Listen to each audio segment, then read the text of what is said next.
ಈಗಾಗಲೇ ರಾಜ್ಯಸಭಾ ಚುನಾವಣೆಯನ್ನು ನೋಡಿದ್ರಿ. ಆದರೆ ಚುನಾವಣೆ ಸಾಕಷ್ಟು ವಿಶೇಷತೆಗಳಿಗೆ, ಸಾಕಷ್ಟು ತಮಾಷೆಗಳಿಗೂ ಕೂಡ ಕಾರಣವಾಗಿತ್ತು.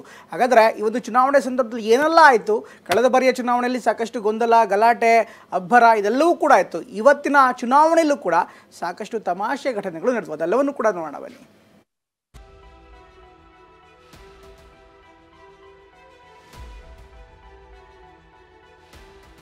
ರಾಜ್ಯಸಭಾ ಚುನಾವಣೆ ವೇಳೆ ವಿಧಾನಸೌಧದಲ್ಲಿ ಕೆಲವೊಂದು ಸ್ವಾರಸ್ಯಕರ ಘಟನೆ ನಡೆದಿದ್ದು, ಅದರಲ್ಲೂ ಎಸ್ಟಿ ಸೋಮಶೇಖರ್ ವಿಚಾರದಲ್ಲಿ ದೋಸ್ತಿಗಳಲ್ಲಿ ಬಿರುಕು ಮೂಡಿದ್ದು ಕಂಡುಬಂತು. ಬೊಮ್ಮಾಯಿ, ಆರ್ ಅಶೋಕ್, ಕುಮಾರಸ್ವಾಮಿ ಮೂವರು ಒಟ್ಟಿಗೆ ವಿಧಾನಸೌಧಕ್ಕೆ ಬರ್ತಾರೆ. ಸೋಮಶೇಖರ್ ವಿರುದ್ಧ ಕುಮಾರಸ್ವಾಮಿ ವಾಗ್ದಾಳಿ ಮಾಡ್ತಿದ್ದಂತೆ ಬೊಮ್ಮಾಯಿ, ಆರ್ ಅಶೋಕ್ ಸ್ಥಳದಿಂದ ಕಾಲ್ಕಿತ್ತ ಪ್ರಸಂಗವೂ ನಡೆಯಿತು. 3 ವರ್ಷ ಮಂತ್ರಿಗಳಾಗಿ ಎಲ್ಲ ರೀತಿಯ ಅಭಿವೃದ್ಧಿಯ ಒಂದು ಕಾರ್ಯಕ್ರಮಗಳನ್ನು ಯಡಿಯೂರಪ್ಪನವರು, ಬೊಮ್ಮಾಯಿಯವರು ಮುಖ್ಯಮಂತ್ರಿಗಳಿದ್ದಾಗ ಯಥೇಚ್ಛವಾಗಿ ಪಡೆದು ಹಾಗಿದ್ರೆ ಅವರ ಅಭಿವೃದ್ಧಿ ಮಾಡ್ಕೊಂಡಿದ್ದಾರೆ ಹೊರತು ಆ ಕ್ಷೇತ್ರದ ಅಭಿವೃದ್ಧಿ ಆಗಿಲ್ಲ ಅಂತಕ್ಕಂಥದ್ದು ಅವ್ರು ಮಾತನಾಡ್ತಾ ಇಲ್ವೇ? ಅವ್ರು ಹೇಳ್ತಕ್ಕಂಥದ್ದು. ಅದಕ್ಕಿಂತ ಇನ್ನೇನು ಚರ್ಚೆ ಮಾಡ್ಬೇಕು ಬನ್ನಿ ಅದರ ಬಗ್ಗೆ.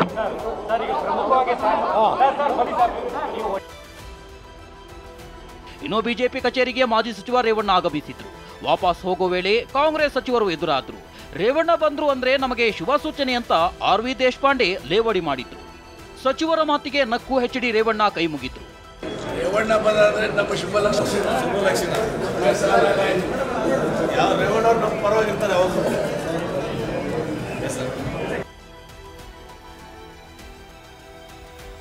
ವಿಧಾನಸೌಧದಲ್ಲಿ ವಿರೋಧ ಪಕ್ಷದ ನಾಯಕ ಆರ್ ಅಶೋಕ್ ಕೊಠಡಿಗೆ ತೆರಳದೆ ಎಸ್ಟಿ ಸೋಮಶೇಖರ್ ನಿರ್ಗಮಿಸಿರೋ ಸನ್ನಿವೇಶವೂ ನಡೆಯಿತು.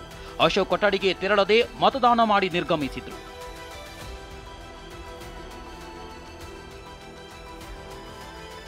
ವಿಧಾನಸಭೆಯಲ್ಲಿ ಮತದಾನ ವೇಳೆ ಬೊಮ್ಮಾಯಿ ಹೆಗಲ ಮೇಲೆ ಕೈ ಹಾಕೊಂಡು ಆರ್ ಅಶೋಕ್ ಬಂದ್ರು. ಈ ವೇಳೆ ಕುಮಾರಸ್ವಾಮಿ ಇದ್ರು. ದೋಸ್ತಿಗಳು ಒಗ್ಗಟ್ಟು ಪ್ರದರ್ಶಿಸಿದ್ದು ಎಲ್ಲರ ಗಮನ ಸೆಳೆಯಿತು.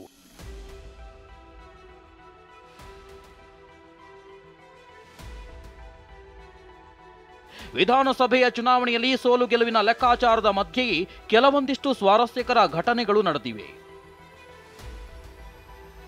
Bureau report, ಟಿವಿ9.